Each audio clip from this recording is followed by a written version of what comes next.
Good morning, everyone. We're continuing here in the words of Rabbi Yamin Forst and the laws of KASHRUS, still speaking about Tevilas Kelim, how to immerse vessels in the mikveh in the proper way.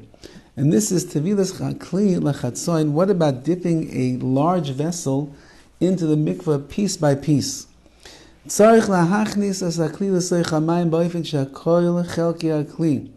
You have to put the vessel into the water in a way that all of the parts of the kli, everything gets into the water all in one shot. Not even one little piece of that kli, of that vessel, can be sticking out of the water. The whole thing has to be immersed in the water at once. So kli gadol, what if you have a very large vessel? It's too big to fit into the mikveh all at one time. You're not allowed to dip this partially. What should you do? So he brings down over here in the notes, take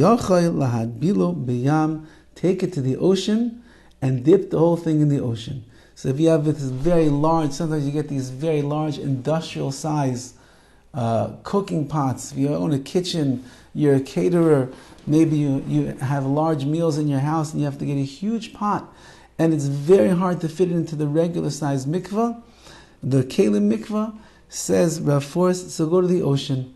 Go to a natural body of water where it's rainwater that is gathered, and then you would be able to dip your kli there.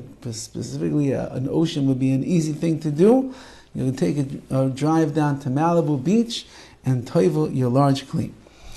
Tevilas bakbuk. What about a bottle? Bakbuk shepiv tsar. If you have a bottle that has a narrow mouth, tzarich la'achnisa l'mayim. You have to put the bottle into the water. Ulashhoisa sham, and leave it there. Ad sheyikansu amayim, until the water fills up the bottle. L'kol chelkei kli, all of the areas of this kli, of this vessel. L'yachnis kli l'mayim upiv l'mata. Don't put the bottle face down into the water.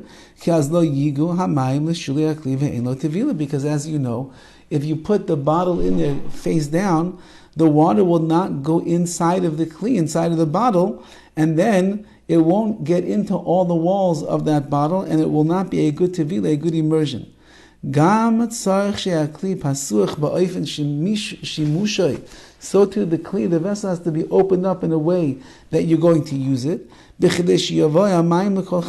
that the water can get into every part. So you put the bottle in with the bottom part going down, the piv, the mouth, is open, you get it under the water, and you hear it like gurgling, so to speak, that the water is filling up. You see the bubbles filling up, and once the bubbles stop, then you know that the entire kli, all the walls of that bottle, have been filled with water, and it's under the water, and therefore that's called a good immersion.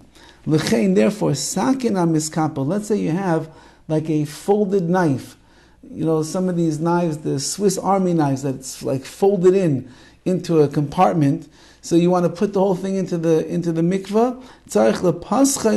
You have to open up the knife before you put it into the mikveh for tevilah, for immersion, because if it's closed up or folded over, and therefore that's not the way that you normally use it, it's not considered to be a complete immersion, and it would not be a good tevilah.